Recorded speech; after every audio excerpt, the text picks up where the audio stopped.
Olá! Chegamos a mais um capítulo, a mais um estudo sobre o livro de Daniel. Hoje, um estudo interessantíssimo sobre o capítulo 6 de Daniel, o famoso capítulo de Daniel na cova dos leões.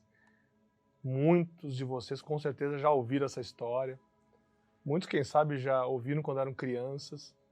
Muitos, quem sabe, já ouviram quando adultos. Mas o que tem por trás desse capítulo? Tem um pouquinho a mais do que apenas o episódio em si da Cova dos Leões. Vamos lá, nessa jornada juntos? O capítulo 6, ele começa exatamente onde termina o capítulo 5, ou seja, Dario, o Medo, ascende ao trono e Daniel é promovido. Daniel continua servindo no Império Medo-Persa. O ano é 529 a.C. Uma coisa fica clara, o capítulo 6 ele está muito em paralelo com o capítulo 3, e vocês já vão ver por quê. O Jacques Ducan diz que ocorre a mesma construção de palavras e as mesmas frases.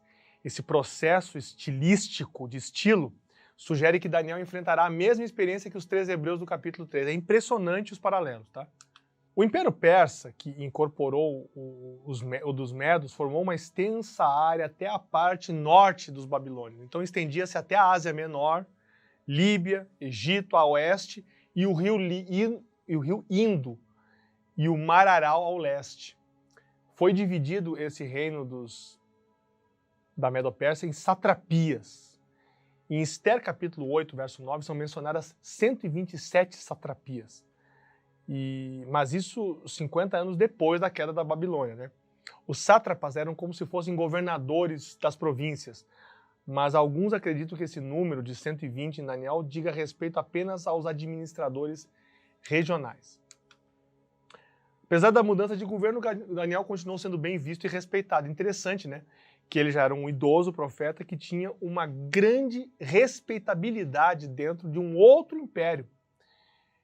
E é evidente que Daniel 6 acaba sendo muito conhecido pelo livramento espetacular do protagonista, mas tem mais riqueza de detalhes aí por trás. Vamos cavar.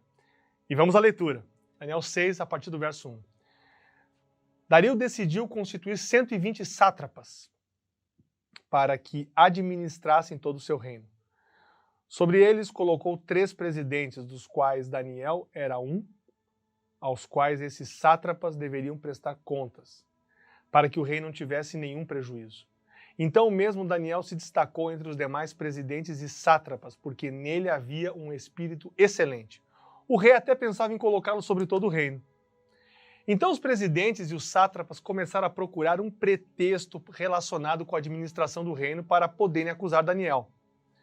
Mas não conseguiram encontrar esse pretexto nem culpa alguma, porque ele era fiel e não se achava nele nenhum erro nem culpa. Então esses homens disseram: nunca acharemos um pretexto para acusar esse Daniel, a menos que procuremos algo relacionado com a lei do Deus que ele adora. Então esses presidentes e sátrapas foram juntos falar com o rei e disseram: que o rei Dario viva eternamente.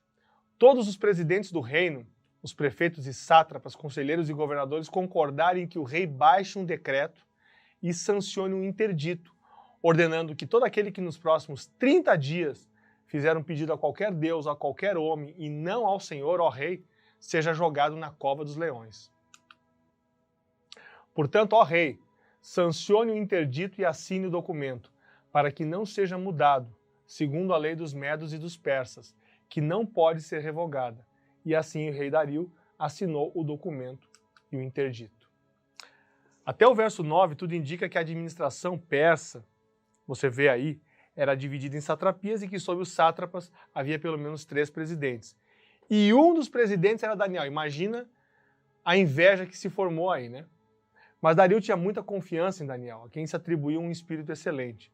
O Ducan diz que o rei está procurando se apropriar e explorar o poder extraordinário que Daniel possui. Você pode até achar um pouco estranho, mas vem um império novo, dominou a Babilônia, não seria normal eles matarem todo mundo? Não necessariamente.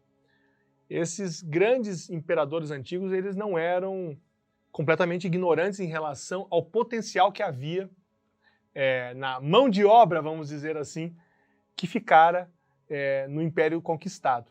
Por que eles iriam eliminar indistintamente uma porção de pessoas que poderiam muito bem servir em funções estratégicas? E como já havia a percepção de que Daniel era alguém extraordinário, que tinha dado grande contribuição para o Império Babilônico, a solução mais lógica seria preservá-lo e se valer dos serviços dele. Foi isso que o Império Persa fez. O Maxwell chama a atenção para o fato de que Deus honrou um homem já idoso em uma nação estrangeira em contexto adverso. Eu já falei um pouquinho sobre isso na aula passada, 84 anos, né, de idade Daniel tinha quando serviu no Império Medo-Persa. A promoção dada pelo rei Daniel motivou inveja e ciúme, isso nós já percebemos no texto, por parte dos sátrapas. O Dukan diz que nesse gesto dos persas há uma nítida atitude de antissemitismo também, ou seja, o preconceito motivado por questões étnicas. Daniel era a melhor alternativa para iniciar o governo persa. A solução encontrada foi forçar o rei a criar uma lei que atendesse aos seus interesses. Então, os sátrapas não viram outra maneira a não ser fazer uma mudança de lei, uma lei nova, para poder punir e enquadrar Daniel. Agora, e é importante observar que essa lei não podia ser mudada. Então, essa imutabilidade de lei é uma coisa que é referida em Esther, capítulo 1, verso 19, Esther 8, você pode conferir depois. Os estudiosos citam um outro exemplo desse tipo de lei dos persas, foi no caso de Dario III. Ele condenou um homem à morte que sabia ser inocente, mas ele se arrependeu e constatou que não era possível anular o que havia sido feito. Então era muito comum esse aspecto de leis persas que não se podem mudar. Mas e a Cova dos Leões? A arqueologia nunca chegou a encontrar alguma Cova dos Leões no local das ruínas babilônicas. Mas segundo Maxwell, no seu livro, no país chamado Marrocos, ocorreu uma descoberta semelhante. A escavação do solo era grande e quadrada, com um pequeno muro protetor à sua volta. Um muro de separação no qual havia uma porta que comunicava ambos os lados dividia a cova em duas seções, diz o Maxwell. Os leões eram mantidos num dos compartimentos para que o outro pudesse ser limpo. Então, uma possível evidência de uma espécie de Cova dos Leões em Marrocos. Quem sabe algo muito parecido do que havia lá na antiga Babilônia. O leão enjaulado sendo solto para caça no reinado de Assurbanipal é uma imagem que também está guardada aí por volta de 640 a.C. e ilustra a prática de capturar e soltar leões para o esporte. Não é difícil imaginar que isso ainda era praticado nos dias de Daniel, ou pelo menos que as instalações para manter leões em cativeiro ainda existissem, né? Então, há algumas pequenas evidências arqueológicas que podem fazer eco ao relato bíblico sobre a Cova dos Leões. Verso 10 em diante, quando Daniel soube que o documento tinha sido assinado, voltou para casa. Em seu quarto, no andar de cima, as janelas abriam para o lado de Jerusalém. 3 vezes por dia ele se punha de joelhos e orava e dava graças diante do seu Deus, como era o seu costume. Então aqueles homens foram juntos até a casa de Daniel e o encontraram orando e fazendo súplicas diante do seu Deus. Depois se apresentaram ao rei para falar a respeito do interdito real e perguntaram ao rei: não é verdade, rei, que o senhor ordenou, ou que o senhor assinou um interdito ordenando no espaço de 30 dias, que todo homem que fizesse um pedido a qualquer deus, a qualquer homem, não ao senhor, ó rei, fosse jogado na cova dos leões? O rei respondeu: sim, o interdito está em vigor segundo a lei dos medos e dos persas, que não pode ser revogado. Então eles disseram ao rei: este Daniel, que é um dos exilados de Judá, faz pouco caso do senhor, ó rei, e do interdito que o senhor assinou. 3 vezes por dia ele faz a sua oração. Ao ouvir isso, o rei ficou muito triste e decidiu livrar Daniel. Até o pôr do sol se empenhou por salvá-lo. Então aqueles homens foram juntos até o rei e lhe disseram: lembre-se, ó rei, que é uma lei dos medos e dos persas, que nenhum interdito ou decreto que o rei sancionou pode ser mudado. Então o rei ordenou que trouxessem Daniel e o jogassem na cova dos leões. O rei disse a Daniel: seu Deus, a quem você serve continuamente, que ele o livre. Foi trazida uma pedra e ela foi colocada sobre a boca da cova. O rei selou a pedra com seu próprio anel e com o anel dos homens importantes do reino para que nada se mudasse a respeito de Daniel. Então o rei se dirigiu para o seu palácio, passou a noite em jejum e não deixou trazer à sua presença instrumentos de música, e o sono fugiu dele. Interessante, hein? Fatos muito interessantes nessa história. Daniel seguiu a sua conduta normal de um homem de oração. O fato de orar 3 vezes por dia é referido no próprio Antigo Testamento. Salmo 55, por exemplo, fala isso, né? 17 e 18. À tarde, pela manhã e ao meio-dia farei as minhas queixas e lamentarei, e ele ouvirá a minha voz. Em paz ele livra a minha alma dos que me perseguem, pois são muitos contra mim. Interessante, né? Daniel estava seguindo a sua prática de oração. Outro aspecto interessante é que ele orava de janelas abertas em direção a Jerusalém, ainda que a cidade estivesse em ruínas. Isso tem a ver com 2 Crônicas 6, 36 a 39, em uma grande oração de Salomão. Ali há a menção de orar em direção à sua própria terra, falando do cativo no exílio. Mas será que a oração de Daniel não foi uma prova desnecessária? Por que ele tinha que fazer a oração com a janela aberta? Podia ter ficado quietinho, né? O Jacques Ducan diz que não são as circunstâncias que o forçaram a esse estilo de oração, ou a esse estado de oração. Daniel se opôs à rigidez religiosa dos sátrapas com a oração de um homem livre. Ele ora sem se importar com as circunstâncias, sejam boas ou ruins. Para ele, a oração não é o último recurso diante da doença ou da morte, mas parte de sua vida. Que forte, hein? Daniel orava porque tinha convicção. E o monarca persa não ficou irado contra Daniel, ele ficou triste, o texto diz. E ele se deu conta de que tinha caído numa espécie de armadilha em que os sátrapas o colocaram. Eles o levaram a editar o decreto e agora a fazer com que fosse cumprido. Ele foi protelando, você percebe que até o pôr do sol do dia ele estava tentando protelar a decisão. Porque ele sabia que Daniel era um homem justo e sabia que essa lei cometeria uma injustiça. O comentário bíblico adventista dá a entender que Dario já tinha um conhecimento dos milagres divinos. Então, Ducan diz que o rei recorreu à súplica religiosa como último recurso. O Zdravko Stefanovic lembra que alguns comentaristas acreditam que o rei persa já tinha escutado sobre o maravilhoso livramento dos amigos de Daniel da fornalha ardente. A história tinha se espalhado. E ele pode ter pensado que Daniel conseguiria se livrar também. Mas Daniel foi atirado à cova dos leões. O Heródoto, historiador grego do 5º século a.C., ele afirma que havia uma corda forte que prendia a porta de pedra da cova. E havia ali uma argila onde o rei colocava seu selo. O destino do profeta estava selado, ou seja, não tinha como ninguém ir lá e retirá-lo. Não podia fazer isso, senão a pessoa também seria punida. Vamos ver o que acontece agora com o relato. Verso 19 em diante. Pela manhã, ao romper o dia, o rei se levantou e foi depressa à cova dos leões. Ao se aproximar da cova, chamou Daniel com voz triste. O rei disse a Daniel: Daniel, servo do Deus vivo, será que o seu Deus, a quem você serve continuamente, conseguiu livrá-lo dos leões? Daniel respondeu: que o rei viva eternamente.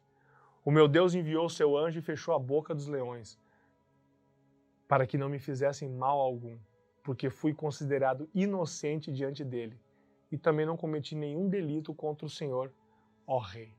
Eu imagino a alegria do rei ao ouvir a voz de Daniel. Era tudo que ele queria, na verdade. Ele conhecia muito bem a Daniel e ao Deus de Daniel. O temente profeta do Senhor reconhece que foi Deus quem fechou a boca dos leões, ao mandar seu anjo.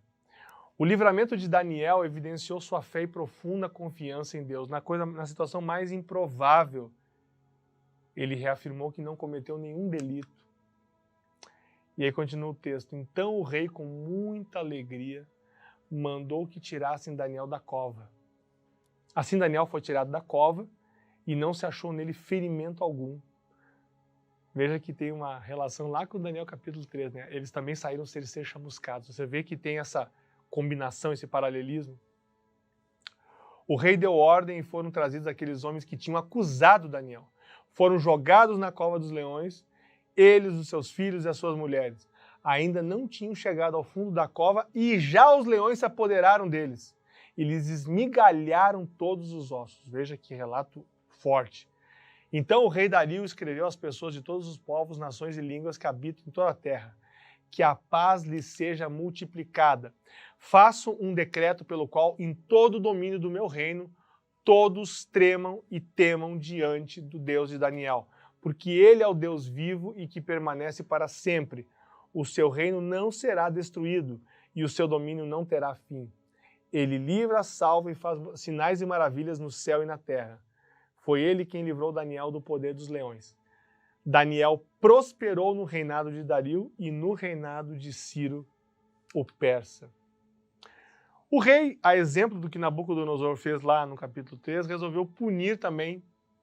Aliás, no capítulo 3 não houve uma punição de Nabucodonosor, mas as pessoas que jogaram os jovens na fornalha morreram. E aqui, os que acusaram Daniel também morreram, dentro da cova dos leões. E vocês veem que todas os familiares iam juntos, né? Isso era um costume da época. E essa é uma outra evidência de que provavelmente Daniel não era casado e não tinha família, porque ele foi jogado sozinho na cova. Mas nós não podemos dizer que Dario reconheceu o Deus de Daniel como único e verdadeiro, mas ele apenas promulgou a obrigatoriedade de reverência ao Deus do profeta. O capítulo termina com algumas lições importantes. Mesmo diante da inveja, da política suja, da puxada de tapete, de decretos, leis injustas, Daniel foi fiel a Deus e pagou o preço por isso. Eu sei que você e eu muitas vezes ficamos muito magoados e decepcionados com as injustiças desse mundo. Muito, muito chateados, muito irritados. Mas a melhor alternativa não é tentar destruir quem está causando a injustiça. A maior e mais nobre ação é orar para que Deus faça a justiça dele no momento certo e para que nós sejamos fiéis na nossa maneira de agir. Não adianta eu querer pagar uma injustiça com outra, um ato desonesto com outro. Não é assim que a palavra de Deus ensina. Outro aspecto importante, Deus não poupou necessariamente o profeta de um momento de profunda aflição. Ele poderia ter evitado que o profeta fosse colocado na cova, mas não, ele deixou que o profeta caísse na cova, mas o livrou da morte. Interessante, né? Outro aspecto importante, nem sempre uma declaração de reconhecimento a Deus significa uma mudança de atitude em relação a Deus. Dario falou do reconhecimento ao Deus de Daniel, mas mandou matar todos os outros homens. E finalmente Deus pode usar uma pessoa idosa como Daniel. Novamente a gente vê essa realidade. Não importa a idade que você tenha, não importa o lugar onde você esteja, sirva a Deus. Seja fiel a Deus. Aceite o que Deus tem para você. Isso não quer dizer que você não vai se indignar com a opressão que existe em relação a alguma pessoa, com injustiças. Claro, nós temos que trabalhar e viver nesse mundo para ajudar as pessoas a viverem melhor, sem dúvida nenhuma. Mas não se engane, as injustiças desse mundo só serão mudadas completamente quando Jesus voltar. Somente quando Deus vindicar o seu poder de uma maneira inequívoca e completa nesse mundo todo. Enquanto isso, as injustiças vão seguir conosco. Que Deus te ajude realmente a focar naquilo que é o mais importante, que é seguir dependendo dele e tendo essa dependência vai te levar a uma obediência à sua vontade e uma vida que vai ser uma bênção para os outros. Vamos orar brevemente? Grande Deus, muito obrigado, porque no episódio de Daniel, capítulo 6, na Cova dos Leões, nós vemos muito mais do que apenas o livramento da cova. Nós vemos todo o ambiente que Daniel estava e que mostra claramente que nós precisamos ser pessoas dependentes do Senhor, mesmo diante de muitas injustiças que acontecem ao nosso redor, mesmo diante de inveja, ciúme, tentativas de nos prejudicar. Que nós não paguemos essas maldades da mesma forma, que nós não atuemos exatamente como pessoas que querem se vingar, mas que nós atuemos como pessoas que querem se submeter ao Senhor e ajudar a ser bênção para os outros. Toma a vida de cada estudante nas suas mãos, em nome de Jesus. Amém.